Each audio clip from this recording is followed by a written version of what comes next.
राधे राधे, जय राधे। श्री निम्बार्क संप्रदाय जो हमारी निम्बार्क परंपरा है, इसके एक ऐसे अद्भुत महापुरुष हुए, ऐसे संत हुए फक्कड़ महात्मा श्री वृंदावन में ही, कि जैसी एक महापुरुष की रहनी होनी चाहिए उस प्रकार का जीवन परम पूज्य प्रातस्मरणीय संत श्रोमणी श्री रामदास काठिया बाबा जी महाराज, पुराना जो काठिया आश्रम है उसके प्रमुख संस्थापक, और इस प्रकार के महापुरुष थे मेरे भाई बहन कि क्या कहना। बिल्कुल दुबला पतला शरीर, बहुत हट्टे कट्टे नहीं थे, दुबला पतला शरीर, अच्छे भजनानंदी महापुरुष, अच्छे भजनानंदी। अच्छा, एक कमाल की बात ये कि स्वभाव बड़ा विचित्र था उनका, महाराज जी का बड़ा विचित्र स्वभाव था, क्या कहें। और कमाल की बात, जैसा विचित्र स्वभाव था उससे बिल्कुल विपरीत उच्च कोटि के पहुँचे हुए थे महाराज जी। हाँ, ये उस ज़माने की घटना हम आपको बता रहे हैं जिस समय अंग्रेजी शासनकाल हुआ करता था। हाई कोर्ट उस समय कलकत्ता में और सुप्रीम कोर्ट मेरे ख्याल लंदन में, ऐसा उस समय की ये घटना है। महाराज जी बहुत क्रोधी थे, बहुत क्रोधी। आपको उस समय की एक घटना बता रहे हैं। श्री जटिया बाबा जी महाराज जो हैं, उन्होंने पूज्य महर्षि के बारे में, पूज्य श्री काठिया बाबा जी महाराज के बारे में बहुत सारे चरित्र लिखे हैं। उन्होंने प्रत्यक्ष दर्शन किया जिन बातों का। तो इस लेवल के पहुंचे हुए महापुरुष थे कि मेरे भाई बहन, कलकत्ता में उस समय हाई कोर्ट में एक बैरिस्टर बाबू थे, वकील थे, चौधरी बैरिस्टर बाबू उनका नाम था, चौधरी बैरिस्टर बाबू, ऐसे ऐसे कहते थे लोग, चौधरी साहब, चौधरी साहब। तो वो रात्रि के समय अपनी छत पर सो रहे थे। तो इस लेवल के पहुंचे हुए महापुरुष थे कि ये चौधरी बैरिस्टर बाबू के पास श्री काठिया बाबा जी महाराज रात्रि काल में आकाश मार्ग से पहुंचे। और चौधरी बैरिस्टर बाबू छत पर सो रहे थे। कहा, ए चौधरी, सो रहा है, उठ, साधन कर, भजन कर, भजन कर। ओ चौधरी बैरिस्टर बाबू ने जब आंखें खोल करके देखा कि वही बात हो गई, किम स्वप्न एतद्दुत देव माया किंबा मदीयो बत बुद्धि मोह। ये क्या है, मैं क्या देख रहा हूँ अपनी खुली हुई आंखों से। बोले, सुन, साधन कर, तेरी ये बैरिस्टरी काम नहीं आएगी। जिस समय अंतिम समय आएगा उस समय तेरी वकालत काम नहीं आएगी, भजन कर, नाम जप। और इतना कह करके महाराज जी अंतर्धान हो गए। पूज्य श्री काठिया बाबा जी महाराज अंतर्धान हो गए। चौधरी बैरिस्टर बाबू रात भर नहीं सोए, सवेरे खड़े हुए, सब कुछ छोड़ छाड़ करके कलकत्ता का त्याग करके कि ये महापुरुष कौन थे जिन्होंने रात्रि में आकाश मार्ग से आकर के मुझे ये उपदेश दिया। संपूर्ण भारतवर्ष में भ्रमण करते हुए कि वो महाराज जी कौन से हैं, वो महाराज जी कौन से हैं। जिस समय चौधरी बैरिस्टर बाबू श्री वृंदावन पधारे तो मेरे भाई बहन, वृंदावन में जब लोगों से पूछा, अच्छा, एक बड़ी विचित्र स्थिति, लोगों से जब पूछा कि इस प्रकार के कोई महात्मा है क्या, तो जैसे ही लोगों ने सुना तो कहा कि ये तो काठिया बाबा हैं। पूछते पूछते आश्रम में आए और जैसे ही चौधरी बैरिस्टर बाबू ने प्रवेश किया अंदर, तो क्या देखते हैं कि किसी शिष्य पर भड़क रहे थे, डांट रहे थे भयंकर बुरी तरीके से, बजरंग क्रोधी थे। चौधरी बैरिस्टर बाबू देख करके हैरान हो गए कि शक्ल वही है, बोली वाणी वही है, शरीर वही है, हो ना हो यही हैं वो। तो मन में थोड़ा सा संदेह जागृत हुआ कि इनका स्वभाव थोड़ा सा विचित्र है, क्या हमारी इनकी पट पाएगी? हैं? क्या यही वो महात्मा हैं जिन्होंने आकाश मार्ग से मुझे उपदेश किया, जो इस प्रकार का क्रोध कर रहे हैं? तो मन में जिज्ञासा हुई कि एक बार पूछ लूं। तो चौधरी बैरिस्टर बाबू कुछ कह पाते उससे पहले महर्षि बोल पड़े, ए चौधरी, कलकत्ता से आया है? ओ महाराज, जैसे ही सुना तो हक्के बक्के रह गए, दंडवत किया। पहुंचे हुए महापुरुष हैं, पहुंचे हुए महापुरुष हैं। लेकिन पढ़े लिखे व्यक्ति की एक बात होती है कि वो सीधे दीक्षा नहीं लेते, वो देखते हैं कि गुरुदेव कैसे हैं, किस प्रकार का जीवन है। उन्होंने कहा कि महाराज जी के आसपास रह कर के देखते हैं रहनी सहनी आपकी, और उसके बाद फिर निर्णय लिया जाएगा कि दीक्षा कब लेनी है, आदि आदि बातें। पास में ही रहने लगे। अच्छा, कमाल की बात, महाराज जी की सेवा में एक महात्मा रहते थे, साधु रहते थे, साधारण थे, नाम था उनका गरीबदास, और अकेले वही महाराज जी की सेवा में थे। महाराज जी शौचाचार का इतना ध्यान रखते थे, पवित्रता का इतना ध्यान रखते थे कि महाराज जी का भोजन प्रसाद केवल गरीबदास ही बनाते थे, दूसरा कोई नहीं। और गरीबदास भी इतनी पवित्रता का ध्यान रखते हुए गुरु जी का भोजन इत्यादि, बैठक उठक, स्नान ध्यान आदि सब का ध्यान रखते थे। और कमाल की बात, इतनी पवित्रता का पालन करते थे कि जहाँ भी पूज्य श्री काठिया बाबा जी महाराज जाते, उनके साथ उनकी ही गैया जाती थी और उसी गैया का ही दूध पीते थे, शुद्ध देसी गऊ। और गरीबदास भोजन बनाते थे, प्रसादी बनाते थे। अच्छा, महाराज जी की अगले दिन ही ब्रज 84 कोस यात्रा प्रारंभ हो रही थी। तो चौधरी बैरिस्टर बाबू ने सोचा कि क्यों ना महाराज जी के सानिध्य में यात्रा भी कर ली जाए और पता भी चल जाएगा कि दीक्षा कब लेनी है, कैसे क्या। जैसे ही यात्रा प्रारंभ हुई तो उन्होंने देखा कि महाराज जी की रहनी बड़ी विचित्र। महाराज धुनी रमा लेते, जहाँ पर यात्रा रुकती बस वहीं शाम को धुनी छेद जाती और नेत्र बंद करके ध्यान करना प्रारंभ कर देते। गरीबदास महाराज जी के लिए भोजन बनाते, केवल महाराज जी के लिए। बाकी और जो लोग थे साथ में, उनके लिए तो पंगत में ही भोजन बनता था। केवल गरीबदास महाराज जी के लिए भोजन बनाते थे, प्रसाद बनाते थे। जहाँ पर भी यात्रा रुकती, गैया साथ चलती, उसी गैया के गोबर से उस स्थान को लीप करके चूल्हा बनाया जाता। ईंट वीट जो भी साधन, मिट्टी विट्टी लगा करके चूल्हा बना करके, और चारों तरफ से टाट का आड़बंद कर देते जिससे किसी की नज़र न पड़े। इतना शौचाचार का ध्यान रखते थे महाराज जी कि भोजन पे, प्रसाद पे किसी की नज़र न पड़े। और नित्य ऐसी ही स्थिति महाराज जी की, नित्य गरीबदास भोजन बनाते थे और चारों तरफ से बंद करके गोबर से लीप करके बढ़िया सुंदर जौ की रोटी और साग भाजी जो भी बन जाता वो महाराज जी को पवाते। वो पहले गोपाल जी को भोग लगा के फिर गुरुदेव को देते हैं। इस प्रकार की रहनी। मालिक यात्रा चल रही थी, लेकिन गरीबदास पर इतना क्रोध करते थे, इतना क्रोध करते थे। तो चौधरी बैरिस्टर बाबू सोचने लगे कि भाई अपने सेवक पर तो कितना भी बुरा व्यक्ति हो वो भी प्रेम रखता है, लेकिन ये सेवक को ही जो सेवा कर रहा है उसी को इस प्रकार से डांटते हैं। महाराज कोई जानवर को, पशु को भी क्या पीटेगा, ऐसे पीट देते थे कई बार तो गरीबदास को, लेकिन गरीबदास के मुंह से कभी शब्द नहीं निकला। ये एक विचित्र प्रकार की निष्ठा, कभी शब्द नहीं निकला। आहा हा हा। चौधरी बैरिस्टर बाबू की थोड़ी थोड़ी निष्ठा खत्म होने लगी काठिया बाबा की तरफ से। ये अगर इन महाराज जी ने इस प्रकार से हमारे साथ कर दिया तो हम तो बर्दाश्त नहीं कर पाएंगे, क्योंकि आजकल लोग गुरुदेव के यहाँ भी जाते हैं तो अपना अभिमान और आदि आदि चीज़ें, बहुत सारी चीज़ें लेकर के पहुँचते हैं, खाली तो प्राय कोई दिखता नहीं हमें। ये हमने गौर किया इस बात पर, हे बिहार जी।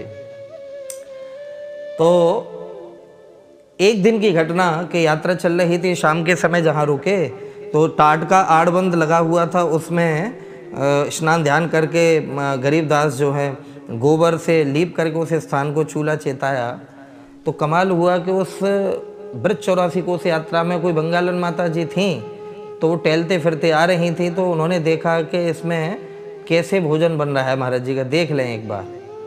तो महाराज जी दूर धुनी रमाए हुए बैठे थे, तो उस बंगालन माता जी ने और कुछ नहीं किया, केवल उस टाट के आड़बंद को पकड़ करके छू लिया और ये देख लिया कि इसमें क्या बन रहा है। महाराज जी की पड़ गई नज़र वहीं से दूर से, और जैसे ही मालिक नज़र पड़े तो चीख करके एक क्षण मात्र में तो खड़े हो गए।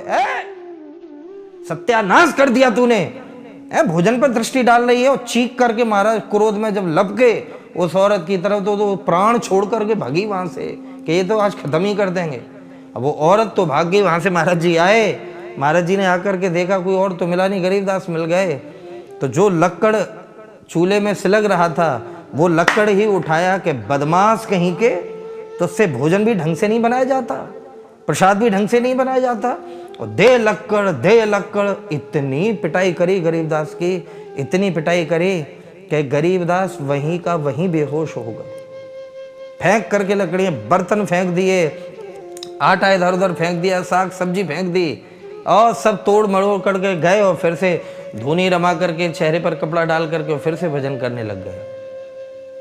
ये दृश्य मालिक चौधरी बैरिस्टर बाबू ने देखा और हाथ जोड़ करके दंडोत कर ली, बोले बस ये आखिरी प्रणाम है गुरुजी को, अब दीक्षा नहीं लेंगे हम, हो गई, बस हो गई दीक्षा। महापुरुष तो यहां तक कहते हैं कि दया बिनु संत कसाई है, बिना दया के संत तो कसाई के बराबर होता है। और ये अपने सेवक पर इतना अत्याचार कर रहे हैं, हे भगवान हे भगवान, हाथ जोड़ ली महाराज जी से। तो चौधरी बैरिस्टर बाबू सोचने लगे अब परिक्रमा तो पूरी करनी है, तो रुके रहते हैं, बाकी अब दीक्षा नहीं लेंगे, अब हम निश्चित हो गया। घंटे आधे घंटे बाद गरीबदास को होश आया, और जैसे ही सज्जन होश आया तो गरीबदास खड़े हुए, स्नान आदि किया, स्नान करके फिर से जितने बर्तन इधर उधर पड़े थे सबको स्वच्छ पवित्र अमनिया किया, साग भाजी जो कुछ भी मिला वो अमनिया करके शुद्ध पवित्रता से फिर से आटा लगाया, फिर से सब्जी बनाई, टाट का आड़बंद गाय के गोबर से लीपना, और 1.5-2 घंटे में प्रसाद बना करके गरीबदास ने। अच्छा, गरीबदास की एक विशेषता थी कि गरीबदास केवल गुरुदेव का ही जूठा पाते थे, भंडारे में भोजन नहीं करते थे, कि गुरुदेव की पत्तल में उनकी थाली में जितना बच जाता, क्योंकि उनको पता था गुरुदेव कितना पाते हैं, तो उतना ही बनाते थे वो, जितने में गुरुदेव तृप्त हो जाएं, और उनकी थाली में जो बच जाता उसको गरीबदास पाल लेते, कम बचता ज़्यादा बचता उससे मतलब नहीं, वही पाते थे जो गुरुदेव की थाली में बचता था। ऐसी अटूट श्रद्धा। आज गरीबदास ने सज्जनों प्रसाद की थाली तैयार करी, गोपाल जी को भोग लगाया, और गर्दन झुका करके पूज्य श्री काठिया बाबू जी महाराज के पास में पहुँचे। जय जय, प्रसाद पाए लो। तो जैसे ही काठिया बाबा जी ने नेत्र उठा करके देखा, हाँ रख दे यहीं पर, गरीबदास ने प्रसाद की थाली रखी। तो आज गरीबदास खड़े हैं गर्दन झुका करके, पूज्य श्री काठिया बाबा जी महाराज प्रसाद पा रहे थे। नित्य की बात थी कि उनको पता था कि इतना महाराज जी भोजन करते हैं, उससे कुछ अतिरिक्त ही बनाते थे गरीबदास, लेकिन आज इतने क्रोध में थे महाराज जी, इतने आवेश में थे कि जितना बनाया था वो खा गए, और एक टिक्कड़ और पड़ा हुआ था, उसे कहा ए गरीबदास ला इधर दे उस टिक्कड़ को, रख इसमें, ला रख दे सबरा यहीं पे, यहीं रख दे। गरीबदास ने वो टिक्कड़ भी ला करके रख दिया गुरुदेव की थाली में। चाट पहुंच करके महाराज सब पा गए। इतनी पिटाई करी गरीबदास की, और ऊपर से प्रसाद भी नहीं छोड़ा। गरीबदास ने सांझ के समय गाय जो दूध निकाल करके उबाल किया, गुरुदेव को दूध दे करके गुरुदेव आराम करके पूज्य श्री काठिया बाबू जी महाराज। अच्छा, नित्य का नियम था गरीबदास का कि गरीबदास खड़े हो करके अपनी दैनिक क्रियाओं से निवृत्त हो करके रात्रि के समय शुद्ध कड़ुआ तेल ले करके गुरुदेव के पैरों में मालिश करते थे। नित्य का नियम था गरीबदास का। तो सज्जनों मालिश कर रहे थे गरीबदास, पूज्य श्री काठिया बाबा जी सो रहे थे, और मालिश करते करते टप टप करके गरीबदास की आंखों से अश्रु बिंदु बहने लगे।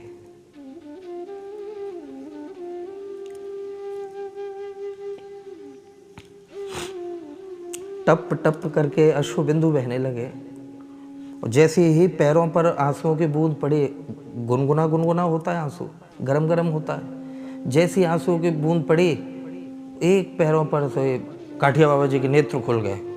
ए गरीबदास जी, जय जय, रो रहा है?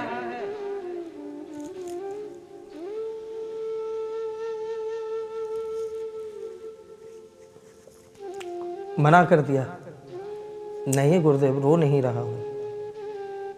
उठ बैठे हुए महाराज जी, हाँ रो रहा है, देखो आंसू दिख रहे हैं। क्या बात हो गई? ज्यादा जोर से पीट दिया इसलिए रो रहा है? नहीं गुरुदेव। तो क्यों रो रहा है? भूखे हो? नहीं गुरुदेव। तो क्यों रो रहे हो फिर? तो हिलकी भर भर के जैसे कोई बच्चा रोने लग जाता है। चरणों पे सर रख करके फूट फूट करके गरीबदास रोने लग गए। गुरुदेव, आज 25-30 वर्ष की सेवा इस दास की व्यर्थ हो गई, बेकार हो गई कि आज मुझ अधम की वजह से, मुझ नीच की वजह से आज 4 घंटे बाद आपको भोजन मिला है। प्रसाद मेरी वजह से आज इतना विलंब से आपका भोजन हुआ है। जय जय। मैं जानता हूँ कि आप एक ही बार दोनों समय में से एक ही बार खाते हो भोजन, और आज मुझ नीच की वजह से इतना विलंब हुआ। गुरुदेव, मैं क्षमा नहीं कर पा रहा हूँ अपने आप को। इतना शब्द जैसे ही सुना तो जिन आँखों में अंगारे धधकते रहते थे वो काठिया बाबा जी महाराज झर-झर करके रो पड़े। गरीबदास बेटे, किस मिट्टी के बने हो? इतनी तुम्हारी कठोर परीक्षा हुई है, उसके बाद भी तुम्हारा हृदय परिवर्तित नहीं हुआ। बोले वाह गरीबदास, वाह बेटा वाह, आज तुम्हारी सेवा से मैं तृप्त हो गया हूँ। बस आओ, गले लग जाओ गरीबदास, गले लग जाओ। आज मैं तुमसे परम प्रसन्न हो गया, परम प्रसन्न हो गया। उठ करके गरीबदास को गले से लगाया तो छाती भराई गरीबदास की।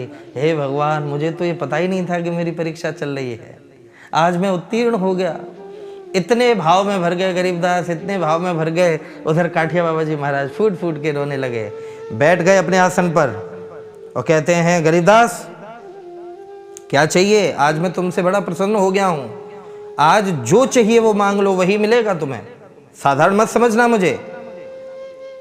तो चरणों पर सर रख दिया। बोले गुरुदेव, क्या मांगू? अंतिम श्वास तक जय जय मैं आपके चरणों की सेवा करना चाहता हूँ, अंतिम श्वास तक। श्री बिहार जी तुम जानो। हाँ हाँ गरीबदास, ये तो ठीक है, लेकिन कुछ और मांग ले। तो आंखों में आंसू भरे हुए गरीबदास कहते हैं, जय जय, आप श्री के ही मुख से सुना है मैंने कि मानव देह प्राप्त करके इसका परम लक्ष्य होना चाहिए कि श्री युगल प्राप्ति हो जाए, श्री राधा कृष्ण की इसी जीवन में प्राप्ति हो जाए। गुरुदेव, आपके चरणों में यही कामना है कि ये शरीर छूटने से पहले युगल सरकार का दर्शन हो जाए। दोनों हाथ उठा करके कहा, तथास्तु, ऐसा ही होगा, ऐसा ही होगा, मेरा आशीर्वाद है। इतना बड़ा आशीर्वाद सहज में ही ऐसे ही दे दिया। लेकिन गरीबदास को पूर्ण भरोसा था गुरुदेव की बातों पर, पूर्ण विश्वास था। जय जय। हा। अगले दिन से महाराज बातचीत, बोली बानी महाराज जी की सब बदल गई। डांटना तो कौन कहे, ऊंची आवाज में भी गरीबदास से महाराज जी नहीं बोलते थे। गरीबदास, बच्चा प्रसाद ले आओ, बच्चा ये कर लो। वाणी ही बदल गई बिल्कुल। अब औरों की डांट लगती थी, गरीबदास की डांट खत्म हो गई। उस दिन चौधरी बैरिस्टर बाबू को समझ में आया, हे बिहार जी, ये तो परीक्षा हो रही थी आज तक गरीबदास की। हम समझ रहे थे कि ये रियल कैरेक्टर है, सच्चा चरित्र है। हमें आज समझ में आया कि ये तो बनावटी था केवल, जो क्रोध करना, डांटना, पीटना, मारना। आज समझ में आया कि गरीबदास की परीक्षा हो रही थी। हा। गरीबदास आज परीक्षा में उत्तीर्ण हो गए, उत्तीर्ण हो गए। अटूट श्रद्धा बन गई चौधरी बैरिस्टर बाबू की। ये महाराज जी हैं क्या, क्या है इनके जीवन में, ऐसी भावना बनने लगी। गरीबदास का शरीर बुजुर्ग था। थोड़ा सा यात्रा और आगे बढ़ी, चलते चलते कुछ समय पश्चात बिहार घाट पे यात्रा जब पहुंची तो संध्याकालीन समय में किसी साधु ने आकर के पूज्य महर्षि से कहा, जय जय, गरीबदास कभी भी भोजन करके आराम नहीं करते हैं। आज न जाने क्या हुआ है, गरीबदास ने भोजन कर लिया है तो लेट गए वो। जैसे ही वो लेटे हैं तो ताप चढ़ गया उनके शरीर में, शरीर कांप रहा है गरीबदास का। जैसे ही पूज्य श्री काठिया बाबा जी ने सुना, नेत्र बंद करे। अरे वाह गरीबदास, बच्चा जाने का समय आ गया तुम्हारा। और ये कह करके पूछते हैं, कहाँ है गरीबदास? खड़े हुए और चल करके आए वहां जहां गरीबदास लेटे हुए थे, शरीर कांप रहा था। पूज्य श्री काठिया बाबा जी महाराज ने कहा, गरीबदास बच्चा, परेशानी तो नहीं हो रही, क्या चाहिए बच्चे? तो गरीबदास झर झर करके रो पड़े। बोले, जय जय, मैं खड़ा नहीं हो पा रहा हूँ, मेरा शरीर काम नहीं कर रहा। नहीं बच्चा, बताओ क्या चाहिए? जय जय आपके चरणों की रज चाहिए मुझे। कोई बात नहीं। इतना सुनते ही श्री काठिया बाबा जी महाराज ने दायां चरण उठाया अपना और उठा करके गरीबदास के मस्तक पर रख दिया। बच्चा गरीबदास, और बताओ क्या चाहिए? जय जय चरणामृत और मिल जाए आपका। और जैसे ही चरणामृत के लिए कहा तो पास में जो साधु खड़े थे, ए गरीबदास को चरणामृत उतार करके दो। अंगूठा कर दिया आगे, अंगूठे पर जल डाला, जल नीचे लिया और गरीबदास को चरणामृत गुरुदेव का पिलाया। और जैसे ही पिलाया उसी समय श्री काठिया बाबा जी महाराज बगल में बैठ करके सर पे हाथ घुमाने लग गए। गरीबदास बेटा, कोई तकलीफ तो नहीं हो रही? इतना सुनते ही मंद मंद मुस्कुराने लगे गरीबदास, मंद मंद मुस्कुराने लगे। बच्चा क्या हुआ, क्यों हंस रहे हो? बोले जय जय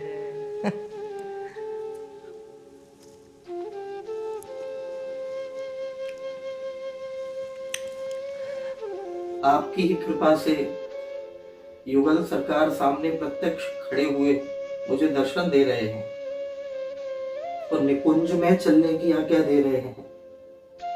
गुरुदेव आप कहें तो मैं श्री प्रिया प्रीतम के साथ निकुंज में प्रवेश करूं। इतना सुनते ही फूट फूट करके काठिया बाबा रोने लग गए। जाओ बच्चा, जाओ गरीबदास, जाओ। सुनो, खूब सेवा करना प्रिया प्रीतम की, खूब सेवा करना बच्चा, जल्दी मिलते हैं। जाओ बेटा, जाओ बेटा। इतना जैसे ही सुना उसी क्षण तत्काल गरीबदास ने प्राण छोड़ दिए। प्रणाम है ऐसे गुरुदेव को और बारंबार प्रणाम है ऐसे शिष्य को। आहा, इनकी ऐसी अनूठी श्रद्धा और ऐसे महापुरुष सोच करके ये हृदय भर जाता है। चौधरी बैरिस्टर बाबू ये सारे वाकये को देख रहे थे और उन्होंने जब ये स्थिति देखे तब समझ में आया कि ये तो बहुत पहुंचे हुए महापुरुष हैं, बहुत पहुंचे हुए। फिर चौधरी बैरिस्टर बाबू ने श्री काठिया बाबा जी महाराज से दीक्षा ली और श्री पूज्य श्री रामदास काठिया बाबा जी महाराज के उत्तराधिकारी उनके बाद में फिर चौधरी बैरिस्टर बाबू ही बने, जिनका नाम हुआ श्री संत दास काठिया। ऐसे महापुरुषों के चरणों में, श्री निम्बार्क परंपरा के चरणों में बारंबार इस दास का प्रणाम है। जय राधे।